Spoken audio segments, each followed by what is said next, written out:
Hey everyone, welcome to Connie's Journey. I started this YouTube channel so that I could share a little bit about my life as a wife, a mom, a business owner, and a patient living with autoimmune illness. In October of 2018, I had life-changing surgery, and I'd like to share a little bit about my journey with you. Make sure you subscribe to my channel and stay tuned.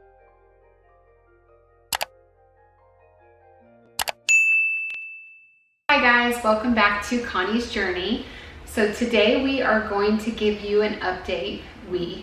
I am going to give you an update on 8 weeks post-op of my Barbie butt surgery and 4 weeks post-surgical procedure of the abscess that I got in the Barbie butt area.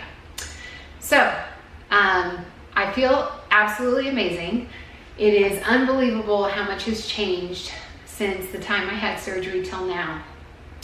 I do have to say that this surgery was so much harder than the first one, obviously because I've had a couple of complications, which was the abscess, and I also developed the ileus. Those of you who have not watched part 1 of the Barbie butt surgery, go back, watch that, like and subscribe, and then watch part 2, which is right now, so that way you guys kind of get to see what has happened so far. 8 weeks post-op, and since I had my last film with you guys, which is about 4 weeks ago, I had developed the abscess, and then I also developed an ileus, which I have on another video as well, so you can check out the ileus video and see what happened there. This definitely was the hardest surgery that I had from getting my ostomy. Different reasons why, probably because the wound had gotten infected, then had to be left open, and then I had to have wound care.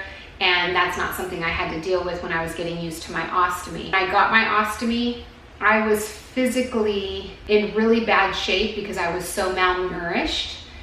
But this time around, I was healthier, but I was still struggling severely with severe weakness and dehydration.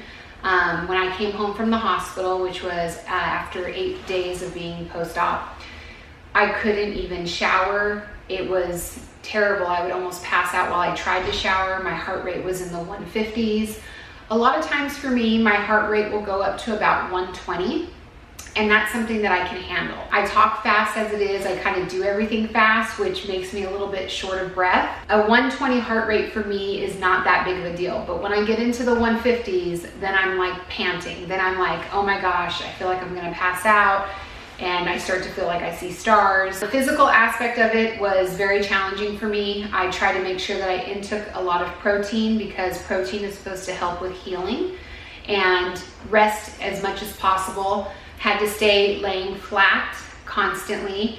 I finally went back to my office last week. One of the days I think I worked about 11 to 12 hours. I left my house at 6 in the morning, got to my office at 7:30. So that's quite a commute, an hour and a half. I did have to have somebody drive me. I'm still not able to drive because, again, I'm standing. I'm still not able to sit on my bottom. Some of you who've had the surgery who might see this didn't have as much of a struggle if you did not develop the abscess and have to have the open wound. But because of that setback, they told me I took 1 step forward and 3 steps backwards because of the abscess. So that's, you know, a pretty big deal. I'm trying not to push it as much as I want my independence back. What I want more than anything is no more setbacks, and that's going to require me to be patient. I have a lot of patience, but at the same time, like, I'm going absolutely like crazy because I'm used to being in such a hectic routine that I love. And you know, I'm used to getting up at 4 or 5 in the morning. I start work, then I leave my house at a certain time. I go see certain companies. Most of my work is done from my office and at my commercial building or at my home office. But there are some clients that I go see regularly, just depending on what's going on with them. So not being able to like go there and see them, sure, we can do FaceTime meetings and things like that, but I love to be like hands-on, involved, to make sure like everything is happening the way that it's supposed to. A lot of times when I go into these offices, I'm able to ask certain questions and one thing kind of leads to the next. And if you're not physically there, sometimes you don't know certain things. So anyhow, so I do miss that a lot. And hopefully once I go see the surgeon this week, I will be released to drive. I think a lot of it's going to be dependent on if I can actually sit on my bottom yet. So the wound is almost closed. So it's healing from the inside out. And then also the length of the incision has had to close. So we've got two things going on. It has to heal from the inside, and then the actual open area of the incision has to close completely. And then I can stop doing the wound care. I'm using this great product. I can't think of the name of it right now. It's almost like, kind of feels like felt. And you basically just cut out a piece and you place it there, and then it can absorb up to, I think it said something crazy like 100 times whatever leakage you're having. And obviously when a wound is healing, kind of like if you fall on the ground and you scab your knee really bad, you'll have some pus, and then it'll also have blood, and then it'll create a scab. So there is pus and blood that is consistently forming as it's healing, but no scab, because the felt piece, I hate saying felt because I know it's not felt, but the wound care piece is absorbing the blood and any little bit of pus that there might be and preventing it from scabbing. Because what we don't want to happen is if the wound on the outside closes before it's actually healed all on the inside, you have to reopen the incision because a new abscess will form in that space. Crazy, right? So I've got that wound care piece there constantly.